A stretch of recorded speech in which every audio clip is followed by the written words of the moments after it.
একদিকে ব্যাংশাল কোর্টে ইডি নিজেদের হেফাজতে আর জীবন কৃষ্ণ সাহাকে চাইল না, ফলে জেল হেফাজতে বিচারক পাঠালেন জীবন কৃষ্ণ সাহাকে। ঠিক সেই দিনই আর কিছু সময়ের অপেক্ষা, ইতিমধ্যে এসএসসির অর্থাৎ স্কুল সার্ভিস কমিশনের চেয়ারম্যান তিনি অফিসে পৌঁছে গেছেন। যে কোনো সময়ে প্রকাশিত হতে চলেছে দাগি চাকরি প্রাপকদের তালিকা, যারা দুর্নীতির মাধ্যমে 2016 সালের প্যানেলে চাকরি পেয়েছিলেন। সুপ্রিম কোর্ট নির্দেশ দিয়েছিল 7 দিনের মধ্যে সেই তালিকা প্রকাশ করতে হবে। গতকাল কল্যাণ বন্দ্যোপাধ্যায় কমিশনের আইনজীবী জানান যে আজই সেই তালিকা প্রকাশ হতে চলেছে। সরাসরি কথা বলবো আমাদের প্রতিনিধি কৃষ্ণেন্দু অধিকারীর সঙ্গে। কৃষ্ণেন্দু, কখন প্রকাশিত হবে, কতজনের তালিকা প্রকাশিত হতে পারে বলে জানতে পারছো?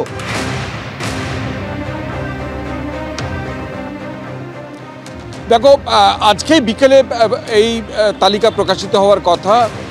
3:20 নাগাদ স্কুল সার্ভিস কমিশনের চেয়ারম্যান সিদ্ধার্থ মজুমদার আমরা যে অফিসের সামনে দাঁড়িয়ে আছি সেই অফিসে প্রবেশ করেছেন এবং কিছুক্ষণের মধ্যেই সেই তালিকা প্রকাশ হবে এমনটাই কমিশন সূত্রে জানা যাচ্ছে।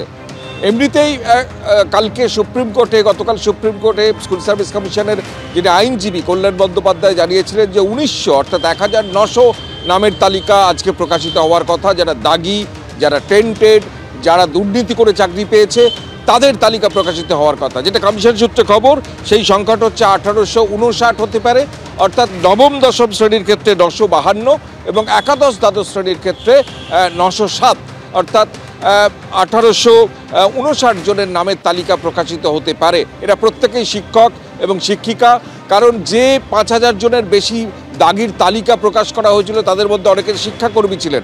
আজকে যে তালিকা প্রকাশ করার কথা দাগিদের, তারা মূলত শিক্ষক এবং শিক্ষিকা, যারা 2016 প্যানেলে চাকরি পেয়েছেন, দীর্ঘদিন চাকরি করেছেন এবং যাদের বিরুদ্ধে একাধিক দুর্নীতির অভিযোগ আছে।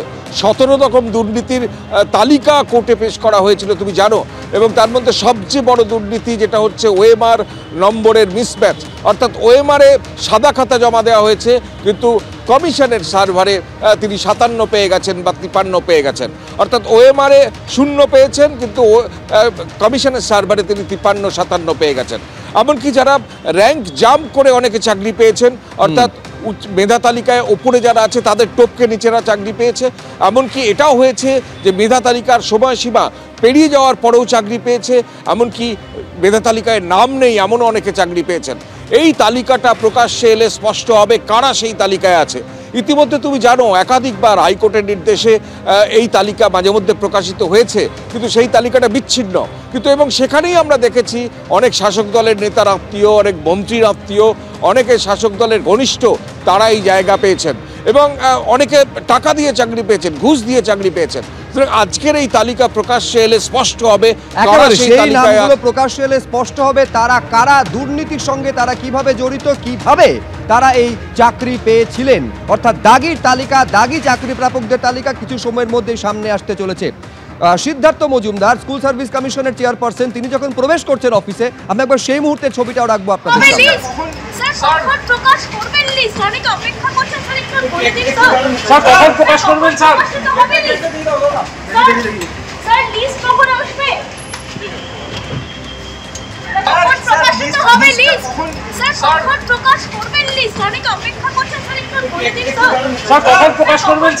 যোগ্য অযোগ্য একদল সরাসরি বামাল ধরা পড়ে গেছে, আরেকদল বামাল ধরা পড়েনি।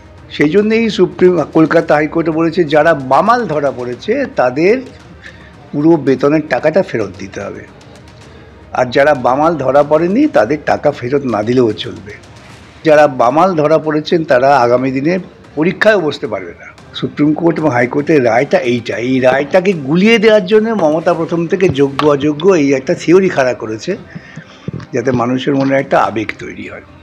গোটা রাজ্যের শিক্ষা ব্যবস্থাটাকে ভেঙে ফেলার জন্য আপনাদের দিদিমণি মুখ্যমন্ত্রী খুব পরিকল্পনা করেছিলেন।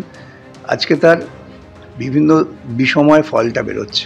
আজকের যারা অযোগ্য, যারা সাদা খাতা দিয়েছে, ঘুষ দিয়েছে, র্যাঙ্ক জাম্প করেছে, আউট অফ প্যানেল, সেই অযোগ্যদের তালিকা মহামান্য সুপ্রিম কোর্টের নির্দেশে আজ প্রকাশিত হচ্ছে।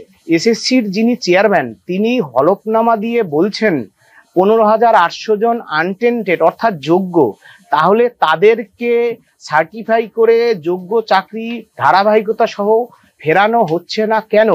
কেন তাদেরকে আবার রাজ্য সরকার বোর্ড এসএসসির চাকরি চুরির দায় পাপ মুছে ফেলার জন্য নতুন করে যারা ফ্রেশ চাকরি প্রার্থী আছে তাদের সাথে কেন বসানো হচ্ছে, এই প্রশ্ন সুপ্রিম কোর্টের প্রতি এবং বিচারপতিদের প্রতি আমরা দৃষ্টি আকর্ষণ করছি।